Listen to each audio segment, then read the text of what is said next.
नमस्कार, आप देख रहे हैं सिटी पोस्ट। मैं हूं अभिषेक मिश्रा। रालोसपा अध्यक्ष उपेंद्र कुशवाहा महागठबंधन के नेतृत्वकर्ता के तौर पर उभरते दिखाई दे रहे हैं।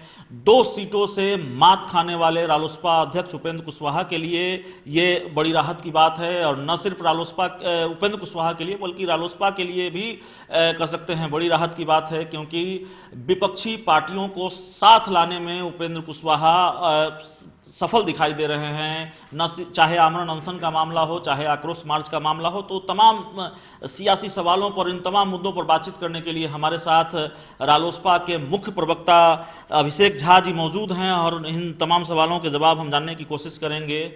सीधा सवाल है, जो दिखा है, आमरण अनशन में दिखा हो, आक्रोश मार्च में दिखा हो, क्या उपेंद्र कुशवाहा महागठबंधन के नेतृत्वकर्ता बनना चाहते हैं या बनते दिखाई दे रहे हैं? देखिए, मैं सबसे पहले तो ब्रीफ कर देना चाहता हूं अभिषेक जी कि महागठबंधन में जितने प्रमुख और बड़े चेहरे हैं बिहार में, नेतृत्व का कोई संकट नहीं है। और मैं लगातार इस बात को बड़ी मजबूती के साथ रखता हूं कि उपेंद्र कुशवाहा जी का जितना लंबा राजनीतिक अनुभव रहा है, जहां जहां उन्होंने काम किया है और जिन बड़े राजनेताओं के साथ उन्होंने अपना राजनीतिक जीवन जिया है, उपेंद्र कुशवाहा जी के इस एक्सपीरियंस का, राजनीतिक अनुभव का लाभ लगातार महागठबंधन को मिल रहा है और आगे आने वाले समय में लगातार मिलता भी नहीं। नेतृत्व का संकट है अभिषेक जी, दोनों अभिषेक हैं, इसलिए मैं आपको अभिषेक जी का संबोधित कर। नेतृत्व का संकट इसलिए है, या फिर आप जो कह रहे हैं वो आधा सच इसलिए है क्योंकि ये ठीक है कि महागठबंधन में कई कद्दावर चेहरे हैं, जीतन राम मांझी हैं, उपेंद्र कुशवाहा हैं, तमाम लोग हैं, लेकिन आरजेडी चाहती है कि महागठबंधन का नेतृत्व तेजस्वी यादव करें, और ये सबसे वाजिब सवाल रहा है महागठबंधन में, और इसको लेकर लगातार कलह होती रही है कि महागठबंधन, कांग्रेस नहीं चाहती, जीतन राम मांझी कम से कम नहीं चाहते कि तेजस्वी यादव के हाथों में महागठबंधन का नेतृत्व हो। कोऑर्डिनेशन कमेटी की मांग लगातार उठती रही है, तो नेतृत्व का संकट तो रहा है। अब देखिए, नेतृत्व का संकट नहीं है, मैं ब्रीफ कर देना चाहता हूं आपको कि हमारे पास इतने सारे विकल्प हैं कि लोग इस बात पर एक कॉमन राय नहीं बना पा रहे हैं कि किन्हें नेतृत्व करना चाहिए। आपने ठीक कहा कि कोऑर्डिनेशन कमेटी की जो डिमांड है वो लगातार वीआईपी की तरफ से, हम की तरफ से, और हमारी पार्टी ने भी इस बात का बखूबी समर्थन किया है कि किसी भी चीज को बहुत अच्छे से चलाने के लिए एक कोऑर्डिनेशन कमेटी तो होनी ही चाहिए। जहां तक बात है कि महागठबंधन का नेतृत्व कौन करेगा, आरजेडी क्या चाहती है, हम क्या चाहती है, रालोसपा के लिए हम क्या चाहते हैं, ये सारी बातें मायने फिलहाल नहीं रखती हैं। इसमें मेरा यह कहना है कि आगे आने वाले समय में सभी घटक दलों के सभी प्रमुख नेता, राष्ट्रीय अध्यक्ष से लेकर सभी लोग बैठेंगे और वहां आगामी विधानसभा चुनाव लड़ने की जो रणनीति होगी वह तय होगी। यह डिसाइड होगा कि हम किनके चेहरे पर चुनाव लड़ेंगे, कौन नेतृत्व करेंगे। नेतृत्व को लेकर फिलहाल महागठबंधन के अंदर कोई कलह कलेश का वातावरण नहीं है। नहीं, ठीक है, नेतृत्व को लेकर संकट नहीं है, और अगर हम उपेंद्र कुशवाहा को महागठबंधन का नेतृत्वकर्ता कहें तो जाहिर है आप प्रत्यक्ष रूप से इसको स्वीकार नहीं करेंगे। लेकिन दूसरा सवाल हमारा है कि आक्रोश मार्च का मामला हो, आमरण अनशन का मामला हो, आप लगता है आपको कि उपेंद्र कुशवाहा या रालोसपा के लिए अच्छी बात है कि महागठबंधन के तमाम दलों को या फिर तमाम कद्दावर नेताओं को, चाहे मदन मोहन झा हो आक्रोश मार्च में नजर आए, जीतन राम मांझी हो, आरजेडी के जो तमाम बड़े नेता हों, तेजस्वी यादव हालांकि आक्रोश मार्च में नहीं थे, अनशन के दौरान जब उपेंद्र कुशवाहा की तबीयत बिगड़ी तो नजर आए। आमरण अनशन के दौरान एक चीज़ और बहुत दिलचस्प दिखी कि सत्ता पक्ष के बीजेपी के एमएलसी संजय पासवान भी नजर आए, जो नीतीश कुमार पर हमलावर रहते हैं। तो लगता है कि जब उपेंद्र कुशवाहा इन लोगों को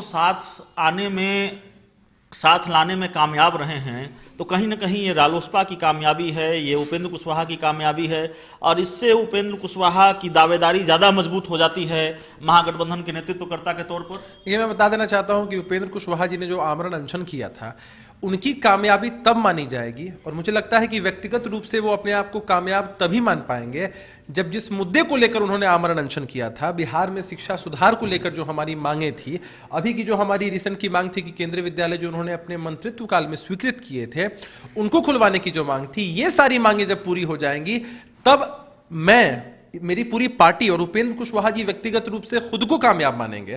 तो उपेंद्र कुशवाहा जी का जो इतना अनुभव रहा है, उन्होंने मुद्दा ही बिहार की जनता का उठाया था, आम जनों से जुड़ा हुआ मुद्दा उठाया था, तो पूरा महागठबंधन उसमें साथ था। अभी तो संजय पासवान जी को मैं आशीर्वाद देना चाहता हूं दिल से कि वो प्रत्यक्ष रूप से आए। अभी भी हमारे संपर्क में बहुत सारे सत्ताधारी लोग होते हैं सिर्फ जो आना चाहते हैं। महागठबंधन के सहयोगियों को नहीं, महागठबंधन के सहयोगी दलों के नेताओं को नहीं, आप नीतीश कुमार के दुश्मनों को ढूंढ ढूंढ कर ला रहे हैं। नहीं, दुश्मनों की बात नहीं ना। अभी नीतीश कुमार जी की पार्टी में भारतीय जनता पार्टी के बहुत सारे लोग इस मामले के साथ इत्तेफाक रखते हैं, उनका भी समर्थन है। निजी रूप से बताते हैं वो हमें कि आपका मुद्दा बहुत ही शानदार है, हमारा समर्थन है, लेकिन प्रत्यक्ष रूप से नहीं दे पाते हैं। शायद उनकी कुछ राजनीतिक मजबूरियां रही होंगी। उपेंद्र कुशवाहा महागठबंधन के नेतृत्वकर्ता पद के लिए दावेदार हैं कि नहीं? देखिए, इस बात पर मैंने इसी जगह पे जब श्रीकांत प्रत्युष जी से मेरी बातचीत हो रही थी, मेरे जो पिछला आप लोगों ने मेरा इंटरव्यू लिया था, उसमें मैंने बताया था कि मेरी निजी राय हो सकती है। एक कार्यकर्ता के नाते एक कार्यकर्ता का जो मनोबल है वो तब बढ़ता है जब वो अपने किसी नेता को शीर्ष स्थान पर देखता है। निजी रूप से मेरी राय हो सकती है। आखिरी सवाल है और इस सवाल का जवाब जानने की दिलचस्पी लोगों में बहुत है। उपेंद्र कुशवाहा 5 दिनों तक आमरण अनशन पर बैठे रहे, उनकी तबीयत बिगड़ी, पीएमसीएच में भर्ती कराया गया। विपक्ष के नेताओं के आग्रह पर तेजस्वी यादव भी मौजूद थे, उन्होंने भी आग्रह किया, तब उपेंद्र कुशवाहा ने अपना आमरण अनशन समाप्त किया। पीएमसीएच से छुट्टी मिली, एम्स में इलाज करा रहे हैं।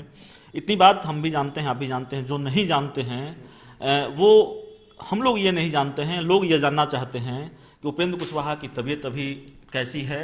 देखिए, आप समझ सकते हैं कि एक 60 साल का व्यक्ति जिनकी तबीयत पहले से भी थोड़ी नासाज थी, उन्हें शुगर की भी तकलीफ है, उसके अलावा उन्हें हाइपरटेंशन की भी तकलीफ है, लेकिन उन्होंने इतनी हिम्मत जुटाई, आमरण अनशन जैसा कदम उठाया। वो तो विपक्ष के जितने भी नेता हैं, महागठबंधन के जितने भी शीर्ष नेता हैं, उनके आग्रह करने पर, आप लोगों ने भी उस न्यूज़ को कवर किया था, उतने आग्रह करने पर, दबाव देने पर, उनके हेल्थ कंडीशंस की चिंता को समझते हुए उन्होंने अपने आमरण अनशन को तोड़ा। लेकिन फिलहाल अभी भी उपेंद्र कुशवाहा जी एम्स में भर्ती हैं, वहाँ इलाजरत हैं। आमरण अनशन के दरमियान ही उनका बीपी बहुत फ्लक्चुएट किया था, जॉन्डिस से वो पीड़ित हो गए थे, अन्य कई तरह की समस्याएं, शारीरिक समस्याएं उनको हुई थी, जिनसे अभी तक वो उबर नहीं पाए हैं। फिलहाल आदरणीय उपेंद्र कुशवाहा जी एम्स में इलाजरत हैं।